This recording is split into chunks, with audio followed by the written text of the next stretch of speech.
अगर ईशान किशन बिहार से नहीं होते तो आज इंडिया टीम के अंदर खेल रहे होते। और ये मैं रियलिटी बता रहा हूँ कि ईशान किशन अगर बिहार से नहीं होते ना तो इंडियन क्रिकेट टीम में खेल रहे होते, और उनके साथ जो ये जाति की जा रही है अभी, वो नहीं की जाती बीसीसीआई की तरफ से।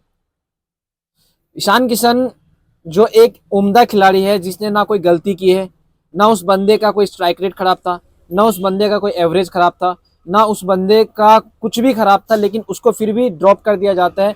और इसलिए ड्रॉप कर दिया जाता है क्योंकि बंदा जो है वो बिहार से बिलोंग करता है। मतलब गजब की बात है ना कि आप अगर एक ऐसे स्टेट से बिलोंग करते हो जिसको उतना ज़्यादा रिकग्निशन नहीं दिया जाता है, तो आपको भी टीम में मौका नहीं दिया जाता। और ये मैं इसलिए कह रहा हूँ क्योंकि ईशान किशन को लेके जो राहुल द्रविड़ का रुख है ना अभी इंडियन क्रिकेट टीम के अंदर, और अगर मैं कहीं ना कहीं कहूँ तो इंडियन टीम के सिलेक्टर्स का जो रुख है ना, ये बहुत ज़्यादा गलत है। अच्छा, ईशान किशन को अभी राहुल द्रविड़ कह रहे हैं कि आपको अगर टीम में आना है, अभी आपको अगर टीम में खेलना है तो आपको फिर फर्स्ट क्लास क्रिकेट खेल के आना पड़ेगा। क्यों भाई? ईशान किशन ने क्या गलती की है? क्या ईशान किशन की क्या स्ट्राइक रेट खराब थी? क्या ईशान किशन अच्छा खेल नहीं रहा था? आप यहाँ पे के एस भरत जैसे खिलाड़ियों को मौके देते हो टेस्ट में, और वो भी एक बार नहीं बार बार, और ईशान किशन जैसे खिलाड़ियों के क्यों नहीं? मुझे जवाब चाहिए।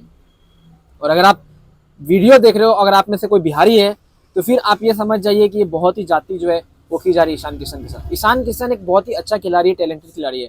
और ईशान किशन अगर मैं कहूँ ना तो अभी जानबूझ के राहुल द्रविड़ को भी जो है वो चैलेंज दे रहे हैं, और देना भी चाहिए यार। बंदे ने कुछ गलती ही नहीं की। आप, मैं सच्ची बता रहा हूँ, एक चीज मैं आपको बता रहा हूँ जो चीज आपको अभी तक किसी ने नहीं बताई है। आपको पता है ईशान किशन को पिछले 1 सालों में बस 2-4 गिने चुने मैचेस में चांसेस दिए गए, और वो भी तब चांसेस दिया गया है जब कोई खिलाड़ी अवेलेबल ना हो या किसी खिलाड़ी का तबीयत खराब हो। अगर मैं आपको 2022 से गिनवाऊं, बांग्लादेश दौरे से मैं गिनवाऊं, उस टाइम पे विराट कोहली थे, और उस टाइम में शायद हमारा ओपनर बैट्समैन कोई एक नहीं खेला था, रोहित शर्मा नहीं खेले थे उस टाइम पे।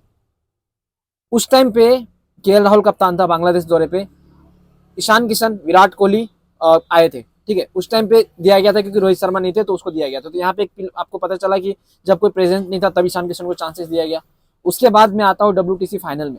WTC फाइनल में भी के राहुल नहीं थे, इसलिए ईशान किशन को चांसेस दिया क्योंकि एक विकेट कीपर बैट्समैन चाहिए था। उसके बाद में आता हूँ यहाँ पे एशिया कप में। एशिया कप के अंदर यहाँ पे कुछ एक खिलाड़ी शायद हमारे पास अवेलेबल नहीं था, उसको लेकर ईशान किशन को चांसेस दिया गया मिडिल ऑर्डर में। ठीक है, हाँ, वो के राहुल की मैं शायद बात कर रहा हूँ, के राहुल शायद इंजर्ड थे, उसको लेकर चांसेस दिया गया था। ठीक है, के राहुल को के जगह पे चांसेस दिया गया। तो वहां पे भी क्या हुआ कि कोई खिलाड़ी अवेलेबल नहीं था, उसके वजह से ईशान किशन को चांसेस दिया गया। फिर मैं और नीचे आता हूँ, वर्ल्ड कप के टाइम पे शुभमन गिल बीमार थे तो ईशान किशन को चांसेस दिया गया था। उसके बाद ईशान किशन को चांसेस ही नहीं मिला। अब आप बताओ कि ईशान किशन क्या मतलब यहाँ पे अगर कोई अवेलेबल नहीं है तभी खेलने आया है, या फिर बंदे में टैलेंट इसलिए आया है? 15 करोड़ में आईपीएल में बिका है वो बंदा मुंबई इंडियन में। 15 करोड़ में कुछ टैलेंट थी तभी तो दी गई ना उसको। और पता नहीं यार, मतलब एक ओपनर बैट्समैन को फिर आप मिडिल ऑर्डर में ट्राई करते हो, मिडिल ऑर्डर में से फिर उसको आप निकाल ही देते हो। ये चीजें गलत है, ये चीजें नहीं करनी चाहिए थे। और बाद में जब ईशान किशन इसको लेके अगर कुछ बोले तो फिर यहाँ पे लोग उसे इगोइस्टिक कहते हैं कि भाई उसके अंदर ईगो है, ये है, वो है। देखो मेरे हिसाब से ये चीजें सही नहीं है। ईशान किशन जो है वो बहुत अच्छे खिलाड़ी है, बहुत उम्दा खिलाड़ी है। उनको अगर आप रेगुलर चांसेस देते रहे तो वो, मैं सच्ची कह रहा हूँ ना, जिस तरह रोहित शर्मा विराट कोहली ने अपने लिए रन का पहाड़ बनाया ना, उसी तरह वो बंदा भी रन का पहाड़ बना ले। जितना चांसेस आप शुभमन गिल को देते हो उतना चांसेस आपने ईशान किशन को शायद ही दिया होगा किसी मैचेस में। और अगर मैं इसके ऊपर सवाल पूछूं तो लोग कहते हैं कि भाई तू ईशान किशन की चाटता है, तू ईशान किशन की तारीफें करते हैं।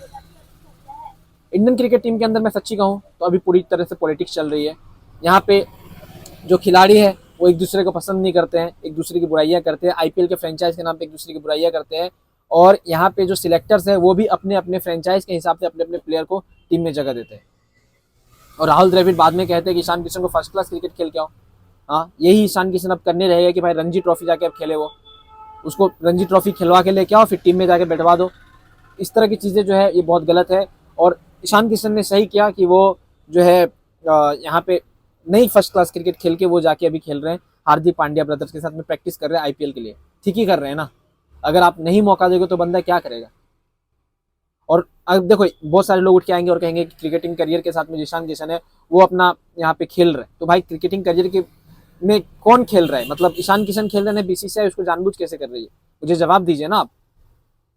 ये चीज़ें बहुत गलत है दोस्तों। यहाँ पे मैं सच्ची कहूँगा कि ईशान किशन जो है उनको जो है टीम में जगह मिलनी चाहिए। ईशान किशन जो है उनको टीम में जगह देनी चाहिए, क्योंकि राहुल द्रविड़ और ईशान किशन के बीच में जो चल रहा है अभी वो नॉर्मल नहीं है। वो बहुत ज़्यादा यहाँ पे आप कह सकते हो दोनों के बीच में फड्डे चल रहे हैं, जो कि सॉल्व होनी चाहिए और ईशान किशन को चांसेस मिलना चाहिए।